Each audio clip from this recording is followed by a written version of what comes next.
Welcome back to Season 2 of The Core, where we're planting the seeds to financial success. My name is Colten Hibbs, your host and Education Credit Union's Financial Health Coordinator, and I'm joined today by Kelly Steelman, Director of Financial Aid at Amarillo College. She coordinates and manages the services in Amarillo College's Financial Aid Office, which assists students in competing and submitting the free application for federal student aid, FAFSA, and applying for scholarships, state and other financial resources available to them. She also serves on the Randall Junior High PTA Board and is member and volunteer of Hillside Christian Church. Kelly holds a Financial Aid Administrator certification from the National Association of Financial Aid Administrators and a bachelor's degree in business administration from the University of Texas of Arlington. In her spare time, she enjoys spending time with her husband and kids, traveling, and reading. It is an absolute pleasure, Ms. Steelman. Nice to Thank meet you so you. much for being here. Yeah. Let's just dive right on in. Today we're talking about financial tips for recent college graduates. There's obviously a lot of colleges really try to make it, their environments affordable for their student population and people coming in. We have scholarships, we have programs. Amarillo College has wonderful resources available to students who need them. But then once they graduate, it's that same sort of, they're kind of out on their own, but now they're adults with adult knowledge and hopefully job prospects, of course. Yeah. But what are some common financial challenges that recent college graduates face as they transition into the workforce? I think the biggest challenge for recent college graduates is just student loan debt and getting ready to go into repayment on those student loans. And I think the biggest thing for college graduates to remember is you're not totally disconnected from your friends in financial aid at your college. If you need assistance or you're not sure where to start or what to look for, reach out to the financial aid office. I think most people that work in financial aid have a heart for students and are more than willing to help. No, I love that. And a lot of people think like, oh, now that I'm graduated, they don't want to hear from me anymore. But it's good to hear from the person saying, no, we're happy to hear and find and make those connections and build those relationships. Absolutely. How can recent graduates create a budget that reflects their new financial reality? That's a great question. I think backing up just a bit, I think if students, when they start thinking about colleges, maybe put a little bit more emphasis on how much the cost is going to be for college and less reliance on student loans. We have a huge student loan problem in the United States where I think a lot of students overborrow to attend college. Starting at a community college is a great way to kind of save down the line and help with your future budget. And I think if students could see that before they start, it would help them budget for the future. The Department of Ed has some great tools for students to use to sort of kind of estimate what their student loan payments would look like. So really using those tools and being a little bit more forward thinking. I know, personally speaking for myself, when I was a college student, you hear, I can get $9,500 and you kind of think, yes, I'm rich, and so you take it out. And then when you're paying those loans back, you think, oh, I don't even remember what I use that money for. Exactly. So really kind of a little bit more consideration on the front end when they're getting ready to pay for education and just looking at more grants, scholarships, resources that aren't going to cost them down the line. Well, exactly. And so many students in our area are eligible for things like Thrive that enable them to go to places like Amarillo College, community college, nationally renowned community colleges for free or significantly reduced cost. And so knowing that those resources are available in our community isn't one thing, but then actually taking advantage of them is another. And you're right, whenever you hear, like you get that email of saying, or you get that piece of mail saying you can get $7,500 with this student loan, and they have rent coming up due, or they have a cell phone payment that's a couple months behind, and they're like, oh, I can get this product. But what happens if students are awarded scholarships and their school is already funded or paid for? So most cases, if the scholarship allows it, the student can receive that scholarship money just to help with those expenses that you just mentioned. So scholarships are really a great resource. We have a foundation office at Amarillo College that manage hundreds of scholarships. So the students can submit one application that allows the foundation office to check their eligibility for all the scholarships that they manage. And most colleges do have foundation offices. And then, of course, there are students that never even apply for financial aid because they think maybe my parents make too much money or I'm not going to qualify for anything. But we have other resources, state grant funding that maybe they can qualify to receive. So it's always a good idea to submit the FAFSA application just to check and see if there's anything. Well, absolutely. And the FAFSA, first and foremost, for a lot of campuses, enables students to have access to the wealth of other resources that are available to them. So start there. Absolutely. And then it builds your bridge to other things. And you've already mentioned it, of course, but the understanding the importance of student loan and the repayment factor, in some populations I've seen, just like as going out in the community and doing financial education presentations, that there's what can they take if I don't pay it back kind of sort of deal. Absolutely. And so if I use this money for things that I need, like gas or what have you, what can they do? Yeah. But there are significant and heavy consequences to not repaying those things. And again, being forward thinking and saying I can apply for scholarships just as effectively as I can this loan, and I don't have to pay a scholarship back, and I get to pocket that money. Reinforcing that and kind of shepherding them in that right direction. How hard is that? Is my question, right? Just on the fly, right? So I think, I don't want student loans to be given a horrible reputation because they do help many students go to college. And there are some great repayment options out there right now where they can take a look at your income and base your student loan payment on your income. Yes. And so it may give you a reduced payment. There's some public service loan forgiveness options out there for students who are working, or not students, but graduates who are working in public service. So really making sure that you stay in contact with your servicer. If you're not sure who your servicer is, reach out to us. We can look it up for you and let you know. But it really is a fairly easy loan to maintain as long as you stay in communication with your servicer. Default is very detrimental to a borrower. It's the government that you're borrowing from, essentially, so they will figure out a way to get their money back one way or the other, whether it be garnishing tax returns. I always like to use this example about lottery. So if you win the lottery and you're in default on a student loan, they can garnish your lottery winnings. So there's just a million different ways. I'm going to add that. That's good. They can get their money back. And of course, any default prevents you from borrowing any additional loan funding, receiving any additional grant funding. If you wanted to go back to school. Yes. So, and it can damage and ruin your credit. And so it can prevent you from some of the other things in life, like first-time home purchase, car loan, things of that nature. So. Absolutely. So now how should graduates sort of financially prepare for that transition between like they're unemployed or I just finished school and like, yes, I have a job coming, or unemployed or working in a part-time to full-time? How do they financially prepare for that transition? Yeah. So I think the good thing about the student loans, there's a 6-month deferment period. So from the time that you leave school or drop below half-time enrollment, they give you 6 months before you're required to start repaying your loans. So I think that 6-month period is a great opportunity to kind of budget for what you're going to be earning, what your outgoing payments are, and being sure to factor in that student loan debt as well.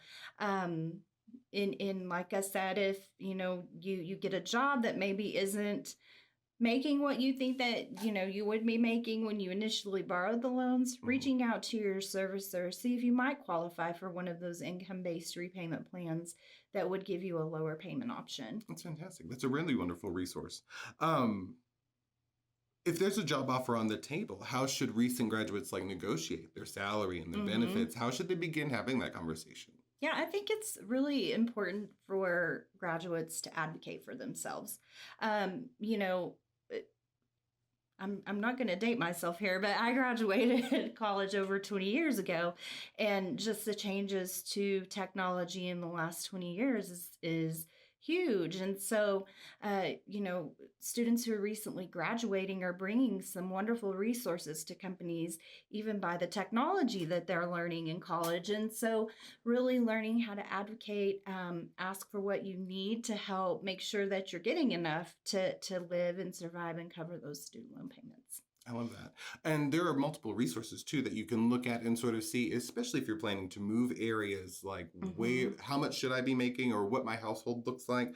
And so they can kind of guide you. Like if you're one person working within two people in the house, this is kind of where you need to be. Yeah. And so there are really wonderful resources like that they can sort of use to like, okay, this is what I need to like go from day to day. What are some strategies for recent graduates to start building an emergency fund and saving for future goals? Yeah. I wonder. I saw something recently where they were talking about just the cost of a coffee every day, right? And if you stopped doing that and made coffee at home, you would have enough in a year to buy 2 round-trip tickets to travel anywhere in the world that you wanted to go. That was like really eye-opening for me because, I'm not opposed to a Starbucks run in the morning, but exactly. I think just, really budgeting yourself, not eating out every day is a huge one, trying to bring your lunch, and just saving on things that you can save on to get a little bit of a cushion built up in case of an emergency. Yeah, I'm going to share a personal, this is just an anecdote, happened over the weekend. Okay. Friend of mine, they, their daughter was at home, needed laundry soap, decided to DoorDash the laundry soap instead of going the 0.3 miles to the nearby store. The laundry soap was $6.25. The DoorDash fee was, I think, $5.10. Yeah. And so you almost pay double for that. Convenience fees, subscription fees. I'm a firm advocate of enjoying your life and making sure you make choices that, help you live your best life. Is paying twice the cost of laundry soap really your best life is my question then from that point. So I think, yes, being more sort of financially conscious. Yes. Like what exactly are you getting for what you're paying for? That is a really great start to begin saving. I always generally advocate people begin with a goal, obviously, of $500. That's, not the sun, moon, and stars for most. Don't DoorDash for a month, see how much you save. Yeah. But ultimately, that $500, takes care of a speeding ticket. It takes care, now I started mentioning, when you want to keep your house 68 degrees in July in Amarillo, Texas, that $500 emergency cushion could help, that kind of thing. And so having those measurable goals that are kind of achievable in a relatively short period of time, and then building up from there is super important. And then I think people are able to achieve that once they're really more conscious about how they're spending. Absolutely.